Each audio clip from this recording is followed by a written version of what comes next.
बिस्मिल्लाहिर्रहमानिर्रहीम। मैं SP operations Mardan वकार खरल आप लोगों से मुखातिब हूँ। आप तमाम लोग जानते होंगे कि पाकिस्तान में कोरोना वायरस से पहली डेथ मंगा में मर्दान में हुई। जैसे ये कोरोना वायरस मर्दान में आया तो हमने यहाँ पे क्वारंटीन इस्टेब्लिश किया। क्वारंटीन इस्टेब्लिश करने पे वो लोग जो थे वो इकट्ठे हो गए मंगा के, दे स्टार्टेड प्रोटेस्टिंग। उस दौरान मेरा उन लोगों से कांटेक्ट हुआ। और मैं जितनी यूज़ कर सकता था प्रिकॉशनरी मेजर्स वो मैंने ली और तमाम पुलिस फोर्स वो ले रही है। बावजूद इसके शायद कहीं कांटेक्ट हो गया होगा। तो बाद में जब 4 दिन 5 दिन कबल मुझे मालूम हुआ कि उन लोगों के जिनसे मेरी मुलाकात हुई थी उनका टेस्ट पॉजिटिव आया, तो मैंने अपना टेस्ट दिया क्योंकि मुझे हल्की सी खांसी थी।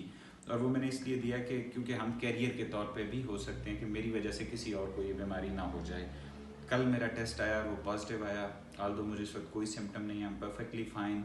लेकिन मैंने अपने आप को आइसोलेट किया है। मेरा जितना स्टाफ है उन तमाम को मैंने आइसोलेशन में भेजा है, वो तमाम इस वक्त आइसोलेशन में हैं। मेरी तमाम लोगों से एक अपील है, देखें मेरे लिए ये मुमकिन नहीं था कि मैं घर बैठूं। मेरी ड्यूटी है, उस ड्यूटी के लिए मुझे बाहर निकलना है। पुलिस के जितने जवान, डॉक्टर्स, आर्मी, इन तमाम की ड्यूटी है, उन्हें इसके लिए बाहर निकलना है। लेकिन खुदारा आपके पास ये ऑप्शन है, आप अपने बच्चों के साथ वक्त गुजारें, घरों में रहें। अपने बच्चों की, अपनी फैमिली की, अपने मोहल्ले के तमाम लोगों की ज़िंदगियों पर रहम करें। आप ये वक्त घरों में गुजारें और इस आपके घर गुजारने से ये वबा रुकेगी। दुआओं में याद रखें उन तमाम लोगों को जो आपके लिए ये ड्यूटी कर रहे हैं। खुश रहें। अल्लाह हाफ़िज़।